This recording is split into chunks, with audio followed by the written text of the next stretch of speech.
और सुषमा बड़ाइक पर हमले को लेकर प्राथमिकी दर्ज की गई है। पूर्व आईजी पीएस नटराजन समेत 5 लोगों के खिलाफ प्राथमिकी दर्ज की गई। सुषमा के भाई सिकंदर बड़ाइक के बयान के आधार पर प्राथमिकी दर्ज की गई है। अरगोड़ा थाने में दर्ज की गई है प्राथमिकी। पूर्व आईजी पीएस नटराजन, दानिश रिजवान, नादिर, सुनील बादल और पर प्राथमिकी दर्ज कराई गई है। अजय कश्यप के साथ कुछ अज्ञात लोगों के खिलाफ भी एफआईआर दर्ज किया गया है।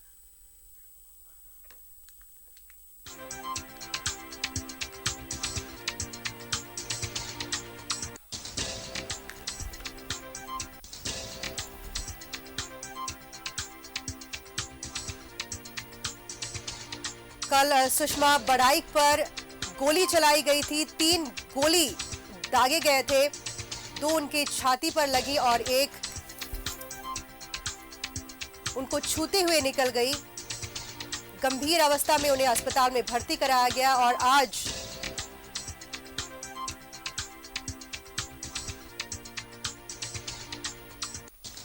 फिलहाल हमारे सहयोगी इमरान हमारे साथ जुड़ चुके हैं। सुषमा बड़ाइक मामले में क्या अपडेट्स है आपके पास, इमरान जरा बताइए। बिल्कुल, देखिए, रांची के अरगोड़ा थाना क्षेत्र स्थित गोलीबारी की घटना को अंजाम दिया गया था, जिसमें सुषमा बड़ाइक नामक महिला जो है वह घायल हो गई थी, जिसे बेहतर इलाज के लिए बाद में हॉस्पिटल पहुंचाया गया। इस पूरी घटना के बाद रांची के अरगोड़ा थाने में ही पूर्व आईजी नटराजन सहित 5 लोगों के खिलाफ जो है वो प्राथमिकी दर्ज की गई है। ये प्राथमिकी जो है, एफआईआर जो है, सुषमा बड़ाइक के भाई जो है सिकंदर बड़ाइक के बयान के आधार पर दर्ज की गई है। प्राथमिकी में पूर्व आईजी नटराजन, दानिश रिजवान, नादिर, सुनील बादल, नीरज सिन्हा, अजय कश्यप सहित कई अन्य लोगों के नाम जो है इस पूरे मामले में शामिल हैं। उन पर आरोप लगाया गया है कि कहीं न कहीं गोलीबारी की घटना के पीछे इनका हाथ है, क्योंकि घटना से पहले कई बार धमकी और कई तरह की चीजें भी जो है वो सुषमा बड़ाइक के साथ हो चुकी है। ऐसे में इन लोगों के द्वारा पूरी घटना को अंजाम दिया गया है, इसलिए इन पर कार्रवाई की जा सके। फिलहाल पुलिस ने मामला दर्ज करने के बाद पूरे मामले पर जांच शुरू कर दी है। हालांकि अपराधियों के बारे में जो सीसीटीवी फुटेज में देखे गए थे कि बाइक सवार अपराधी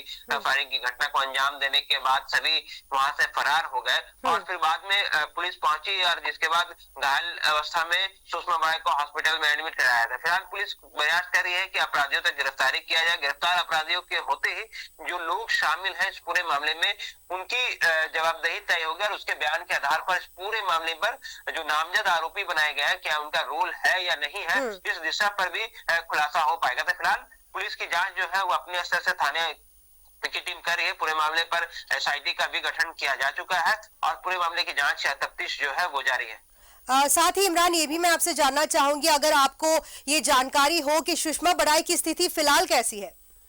देखिए, सुषमा बड़ाइक को 3 गोली लगी थी। एक गोली छू करके निकल गई, जबकि 2 गोली जो है वो बॉडी के अलग अलग जगहों पर इंजस्ट की गई थी, मारी गई थी। तो कहीं ना कहीं गंभीर अवस्था में आज भी मेडिकल में इलाजरत है, जहां डॉक्टर्स की टीम लगातार देख रेख कर रही है। लेकिन 3 गोली लगने के बाद स्थिति काफी गंभीर हो गई थी, इसलिए डॉक्टर्स की टीम लगातार जो सुषमा बड़ाइक को मॉनिटरिंग कर रहे हैं, जहाँ भी स्थिति जो है वह गंभीर बनी हुई है। तो कहीं ना कहीं इस सारी घटना के बाद लगातार कोशिश की जा रही है कि सुषमा बड़ाइक का बेहतर इलाज किया जा सके और उसके बयान के आधार पर भी कई बातें जो है वो खुल करके सामने आएंगे। अपराधियों को हुलिया और अपराधियों को भागने की दिशा, ऐसे कई चीजें जो है वो सुषमा बड़ाइक ही बता सकती हैं और किस वजह से गोलीबारी की घटना को अंजाम दिया गया है, इस पर भी खुलासा किया जा सकता है। इसलिए पुलिस की भी कोशिश है कि सुषमा बड़ाइक का एक बेहतर इलाज हो और वो जब स्वस्थ हो सके, बयान देने लायक हो सके, तो उसके बाद उनके बयान के आधार पर भी पूरे मामले पर जांच की दिशा जो है आगे बढ़ाई जाएगी।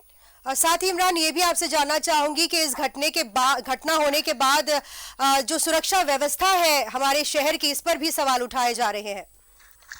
देखिए, बिल्कुल जिस तरह से घटना हुई है, जिस जगह पे घटना हुई थी, कहीं न कहीं पुलिस प्रशासन पर सवाल उठे हैं और इस पूरे मामले पर फौरन रांची पुलिस ने एक्शन लिया और पूरे मामले की तफ्तीश के लिए, कार्रवाई के लिए एसआईटी का गठन किया गया है।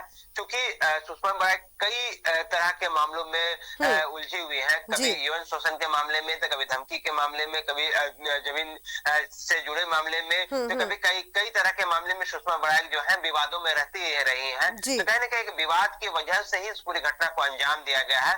तो यह विवाद का मुख्य अंश कौन है कि यह विवाद खड़ी हुई थी और किस तरह के अपराधी इस पूरे मामले में शामिल है, जब तक गिरफ्तारी नहीं हो पाती है तब तक ये कह पाना कि जिस जगह से गोली मारी गई है वो कानून व्यवस्था पर सवाल खड़े किए करते हैं, क्योंकि जिस जगह पर घटना घटी है वो बिल्कुल ऑन रोड घटना हुई है, इसलिए पुलिस के पास सीसीटीवी फुटेज भी है और भागने की दिशा पर अपराधियों के बारे में जानकारी जुटाने की पूरी कोशिश भी की जा रही है। तो उम्मीद है कि बहुत जल्द अपराधी पकड़े जाएंगे। पकड़ने के बाद ये सारी चीजें स्पष्ट हो पाएगी कि आखिर जो अपराधी ने घटना का अंजाम दिया था उसके पीछे की वजह क्या रही थी और किन वजहों की वजह से सुषमा बड़ाइक को गोली मारी गई थी, क्योंकि विवादित महिला के रूप में भी सुषमा बड़ाइक का नाम हमेशा से चर्चा में रहा है। ऐसे में कानून जो है अपना काम कर रही है और इसके आधार पर देखना होगा कि इस पूरे मामले का खुलासा कब तक हो पाता है। जी इमरान, शुक्रिया तमाम जानकारी के लिए। तो ये थे हमारे सहयोगी इमरान।